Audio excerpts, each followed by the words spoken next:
continuando agora algumas questões sobre funções. Pessoal, nessas questões aqui eu vou fazer umas 3 ou 4 passagens por cada um desses itens. Tá? Eu tenho um monte de coisa que eu acho que vale a pena comentar sobre cada um deles aqui. Então vamos lá. A primeira passagem vai ser uma passagem relativamente abstrata. Eu vou escrever muito pouco, eu vou só falar. Mas depois eu vou fazer uma passagem de novo por cada um deles, escrevendo as coisas, e depois uma outra passagem comentando mais alguns detalhes. Tá? Então, se eventualmente você não acompanhar bem na primeira passagem, fique tranquilo que vai ter outras. Então vamos lá. Considerando que o gráfico da função polinomial do segundo grau, f definida de R em R, corta o eixo vertical no ponto de ordenada menos 6 e tem vértice em 4, 2, julgue os itens seguintes.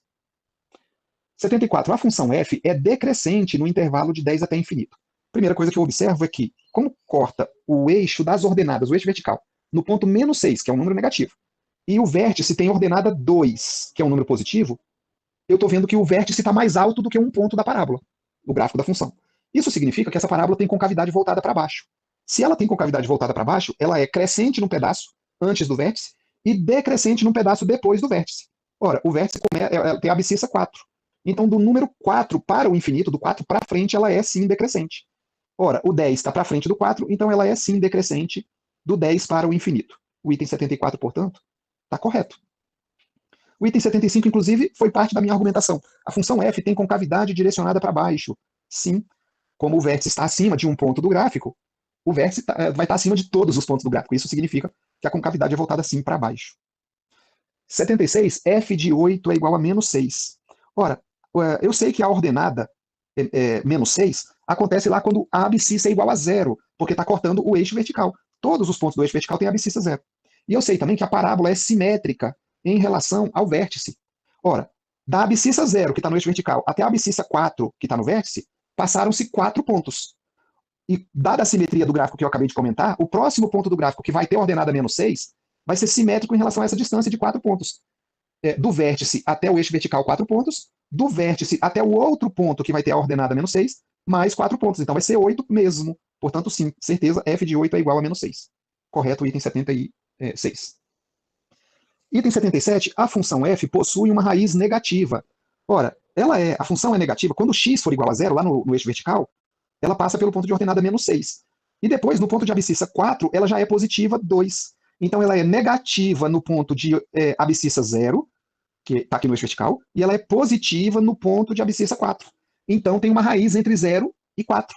Ora, a raiz entre 0 e 4 não é negativa, ela é positiva. Ora, a outra raiz está ainda mais para frente, porque vai estar depois do vértice. Vai estar, portanto, mais à frente do que o 4. Então, não, ela não possui nenhuma raiz negativa, na verdade. As duas raízes vão ser positivas.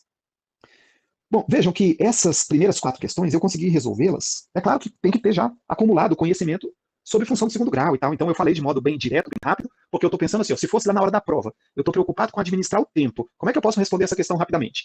Então, se você tiver acumulado conhecimento desse jeito que eu fui descrevendo, você consegue resolver esses 4 primeiros itens assim, num pulo. Né? O próximo item não, ele vai depender um pouquinho mais de a gente fazer alguma conta. O valor absoluto do coeficiente do monômio x ao quadrado em f é maior do que 1. Mas só para a gente saber do que está se tratando, é isso aqui, né? F de x é uma função de segundo grau, então ela vai poder ser escrita, uma das maneiras de escrever ela é nessa forma, ax quadrado mais bx mais c. O que ele está falando é desse coeficiente aqui, ele está falando que o módulo de a é maior do que 1. É isso que ele está falando no item 78, nós vamos testar já, para ver se isso é verdade. Então, vou fazer agora uma segunda passagem, o item 78 eu ainda não julguei como certo ou errado. Vou dar uma passagem de novo em todos os itens, vou voltar para o item 74, tá bom? Aqui, pessoal, eu já comentei aqui, essa é uma das maneiras, deixa eu apagar isso, a gente testa já. Essa daqui é uma das maneiras de escrever funções do segundo grau. Existem outras 2 maneiras que também podem ser muito úteis. Uma delas é quando você conhece as raízes, que não é o caso nessa questão, a gente não conhece. Mas se você conhecesse as raízes da função do segundo grau, você ia escrever ela bem assim, ó. A que multiplica x menos x', que multiplica x menos x duas linhas. O x' e o x duas linhas aqui, x' e x duas linhas, são as minhas raízes, né? As 2 raízes da função do segundo grau, ou seja, as raízes da equação polinomial do segundo grau correspondente. Então veja, você pode escrever a função do segundo grau dessa maneira, pode escrever também dessa outra maneira, as 2 maneiras estão corretas. E como é que você relaciona esses coeficientes b e c, o a também, claro, mas o a está aparecendo na próxima, então não vai fazer muita diferença. Como é que você relaciona os coeficientes b e c com esses números x' e x duas linhas? Pode ser de 2 maneiras, uma delas é a famosa fórmula de Bhaskara. O x' e o x duas linhas vão ser esses números aqui, ó. Menos b, mais ou menos a raiz quadrada de b ao quadrado menos 4ac, dividido por 2a. Aliás, eu coloquei o mais ou menos aqui, mas eu queria colocar o mais para representar o x', na verdade não tem importância qual que é qual, tá? E o menos para representar o x duas linhas. B quadrado menos 4ac, a famosa fórmula de Bhaskara. E aqui dividido por 2a. Pronto, então como é que se relacionam os números na primeira e na segunda fórmula? Uma das maneiras de relacionar é com essa fórmula aí, a famosa fórmula de Bhaskara. Pode ser também com as chamadas relações de Girard. Lembra disso, ó. X' mais x duas linhas é igual a menos b sobre a. E x' vezes x duas linhas é igual a c sobre a. Então, são as chamadas relações de Girard, né? Então, outra maneira de relacionar os coeficientes que aparecem nessas duas maneiras. Existe uma terceira maneira de você representar funções do segundo grau, que nesse caso dessa questão que a gente vai resolver, é bastante útil e envolve você representar com x do vértice. Então, a que multiplica x menos o x do vértice. Tudo isso elevado ao quadrado, mais o y do vértice. Essa é uma outra maneira de você representar uma função do segundo grau. Pessoal, vale muito a pena entender essas três maneiras e memorizar essas três maneiras. Como é que os coeficientes, os números aqui, só lembrando o seguinte, as letras A, XV e YV, elas representam grandezas fixas. O que é variável aqui é só o x. Da mesma maneira, eu devia ter falado antes e me esqueci, aqui o A, o x' e o x duas linhas são números fixos. A variável é o x. Né? Somente o x varia, os outros são considerados como coisas fixas, constantes. Pois bem, como é que as constantes aqui nessa expressão se relacionam, por exemplo, com as constantes nessa outra relação? Bom, assim, o x do vértice é menos b sobre 2a. Estou relacionando, então, esse número, x do vértice, com esses dois coeficientes aqui. E o y do vértice? O y do vértice ixi, agora acho que eu me esqueci. Achei que é menos delta sobre 4a. Eu estou me esquecido sobre o sinal. Não me lembro se é delta sobre 4a ou menos delta sobre 4a. Me esqueci completamente, pessoal. De todo modo, vai ser b ao quadrado menos 4ac sobre 4a.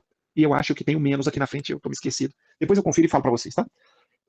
Uma outra maneira, quer dizer, às vezes, e é por isso que eu normalmente me esqueço dessa, é porque eu sempre lembro dessa outra aqui, ó.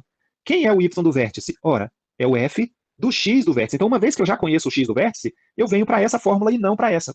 Por isso que eu normalmente não me lembro dela. Eu me lembro mais dessa outra aqui. Então, eu estou relacionando as grandezas, né, as quantidades fixas nessa fórmula com dessa daqui. Mas eu posso relacionar com essa também. Ó. Por exemplo, eu sei que o x do vértice ele é a média aritmética entre as raízes. X' mais x duas linhas sobre 2. Então, agora eu estou relacionando com grandezas, com quantidades fixas nessa outra fórmula aqui. Então, veja só. Aqui eu tenho três maneiras de trabalhar com uma função do segundo grau. E aqui eu tenho diversas relações que me permitem justamente relacionar coeficientes numa daquelas fórmulas com os coeficientes nas outras. Com isso, você consegue transitar entre elas e isso ajuda na resolução de algumas questões. Então, por exemplo, aqui, ó, voltando a ler o enunciado, eu digo, considere uma função polinomial do segundo grau que corta o eixo vertical no ponto de ordenada menos 6 e tem vértice nesse ponto. Opa, ele está me falando qual é o vértice? Eu já posso falar o seguinte, essa função ela vai ter essa cara, ó, o coeficiente a, que eu ainda não sei, x menos, quanto que é o x do vértice? 4, x menos 4, elevado ao quadrado, mais o y do vértice. Quanto que é o y do vértice? 2, mais o y do vértice, 2. Eu agora posso usar essa informação para descobrir o valor do a. A propósito, essa informação aqui, se fosse nessa outra maneira de olhar a função, ele já é o valor do c, né? O menos 6 é exatamente o termo independente. O c corresponde exatamente ao ponto onde o gráfico corta o eixo vertical. Então, se eu quisesse usar aquela outra construção, poderia já colocar um menos 6 lá no lugar do c. Só que isso seria trabalhoso, porque eu ainda não teria os valores nem do a e nem do b, e nem tenho informações suficientes para... quer dizer, não de modo direto, né? Eu tenho sim informações suficientes para determinar os outros dois valores, mas vai ser um pouco mais direto com essa fórmula. Porque como eu sei que o menos 6 é o ponto que tem abscissa 0, já que ele corta o eixo vertical, eu sei dessa informação, ó, f de 0 é igual a menos 6. Então eu vou juntar essas duas coisas, vou substituir o 0 aqui. Ó. Então vai ficar menos 6 aqui nesse lugar, igual a que multiplica 0 menos 4, estou trocando x por 0, né, para poder usar essa informação. Elevado ao quadrado mais 2. Esse 2 eu vou subtrair de cá, vai virar menos 8, então aqui no primeiro membro, menos 8 é igual a vezes 16. A deu menos meio, que eu passo 16 dividindo. E se o A deu menos meio, ali naquela questão lá da 78, ele diz que o módulo é maior do que 1. Não, está errado, deu menor. Bom, então, julgamos com essa segunda passagem o item 78. Vamos julgar os outros. A função é decrescente no intervalo 0 até infinito? Bom, a gente sabe que trata-se de uma função do segundo grau, e eu agora já sei ali que o A é negativo, menos meio, então já sei que a concavidade é voltada para baixo.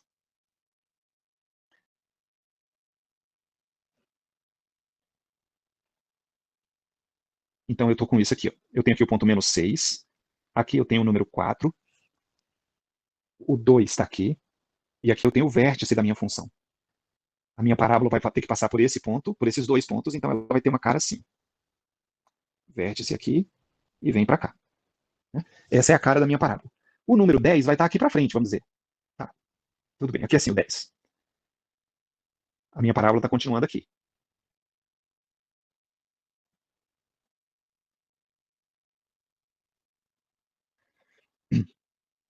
Então, ali está o 10. Bom, veja que daqui para frente, a parábola vai continuar descendo. Ó. Então, essa afirmação. A função é decrescente nesse intervalo de 10 até infinito. Sim, ela é decrescente, sim, daí para frente. Na verdade, daqui para frente, ela já é decrescente. Do x do vértice para frente, ela já é decrescente. Do 4, portanto, de 4 até infinito. Então, ela é decrescente no intervalo de 10 até infinito? Sim, é sim. Porque ela, na verdade, é decrescente do intervalo que vai de 4 até infinito. Então, correto o item. Ela tem concavidade direcionada para baixo, a gente já tinha visto que sim, e isso é confirmado também pelo fato de esse coeficiente aqui ser negativo, né? O coeficiente A é justamente aquele que mede a concavidade. Então, sim, negativo. F de 8 é igual a menos 6, aqui, ó, voltando aqui na fórmula da função, eu agora já sei que o valor de A é igual a menos meio. Então, digamos que eu não esteja confiante ali naquela informação da simetria que eu falei. Então, deixa eu escrever aqui embaixo a função de novo. F de x ficou igual a menos meio, que multiplica x menos 4 ao quadrado, mais 2. E nesse item eu quero saber quanto que é F de 8.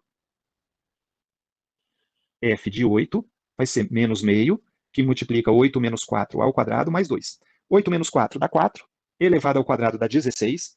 16 dividido por 2 dá 8, que multiplica por menos 1, então fica menos 8, e menos 8 mais 2 dá igual a menos 6. Então, está correto também esse item 78, né? Confirmando aquela análise anterior. Depois, a função possui uma raiz negativa. De novo, esse gráfico aqui desenhado já confirma aquilo que eu tinha falado. Uma raiz está aqui, positiva, e essa também positiva. Mas digamos que a gente queira saber exatamente quanto que é a raiz. Para descobrir quais são as raízes, eu preciso resolver essa equação. F de x igual a 0. Então basta igualar isso daqui a 0 e resolver a equação resultante. E veja que vai ser mais fácil de resolver do que pela fórmula de Bhaskara. Então eu peguei aqui a expressão f de x, né, que é isso aqui, e estou igualando a 0. Então eu vou passar o 2 para o outro lado. Vai ficar menos meio, que multiplica x menos 4 ao quadrado, do outro lado igual a menos 2. Depois multiplico tudo pelo inverso aqui, por menos 1 e depois por 2. Eu vou fazer essas duas operações já juntas. Então vai ficar x menos 4 ao quadrado igual a 4, né, que eu peguei esse 2 e multipliquei, e ainda multipliquei tudo por menos 1. Agora eu extraio a raiz quadrada nos dois membros. No primeiro membro fica x menos 4, e no segundo membro fica mais ou menos a raiz quadrada de 4. Então mais ou menos 2. E aí eu vou ter duas possibilidades, né? Eu vou ter esse menos 4 eu somo lá no próximo membro, então vai ficar 4 mais ou menos 2. E aí eu tenho, agora sim, duas possibilidades. O x' vai ser 4 menos 2, vai dar 2. E o x duas linhas vai ser 4 mais 2, 6. Tanto faz aqui qual que é qual, né? Eu, nesse momento, escolhi o x' como sendo obtido com sinal negativo e o x duas linhas com o sinal positivo. Tanto faz, cada um é 1. Então, veja, as duas raízes são positivas, aquele item, portanto, está errado, porque ele afirma que possui uma raiz negativa. Né? Então, errado também o item 77, quer dizer, confirmando o que a gente já sabia. O valor absoluto do coeficiente, a gente já tinha feito. Tem como o senhor apresentar da segunda maneira, usando aquelas as raízes, que é 2 e 4? É essa aí, exatamente. Eu substituindo as raízes aí. Sim, a função fica ter a informação da função. Só para me tirar ela vai ficar assim, ó, menos meio, que multiplica x menos uma raiz. Então, uma raiz deu 2, x menos 2, vezes x menos a outra raiz. A outra raiz deu 6, x menos 6. Pronto, já consegui enxergar aqui, obrigado. Ah, beleza, perfeito. Tá, obrigado. Beleza. Então, olha só que legal, pessoal. Veja que aquela maneira mais tradicional da gente representar uma função, no fundo, ela nem foi usada, né? Podemos fazer agora, porque nós já descobrimos o A, que deu menos meio, e o C, que é menos 6, isso já era expresso lá. E o valor do B? Bom, nós podemos descobrir ele aqui, ó. Como a gente sabe qual é o x do vértice e já sabe qual é o A também, podemos usar essa fórmula para descobrir o valor do B. Então, deixa eu só colocar numa outra cor aqui para evitar a mistura. Então, o x do vértice é 4, é igual a menos B, dividido por 2 vezes o A, e o A é menos meio. Então, veja que esse 2 aqui vai simplificar com esse, o menos vai simplificar com esse outro menos aqui de baixo, isso vai dar B igual a 4. E aí a nossa função, então, que nós tivemos, ó, essa representação, agora essa outra, com a segunda ali, as raízes, né? E aquela outra mais tradicional, f de x igual menos meio, x ao quadrado, mais 4x, o b deu 4 positivo, né? Mais 4x, e menos 6, que o valor do c também igual a 6. Então, todas essas três fórmulas diferentes representam a mesma função, né? São formas diferentes de representar a mesma coisa.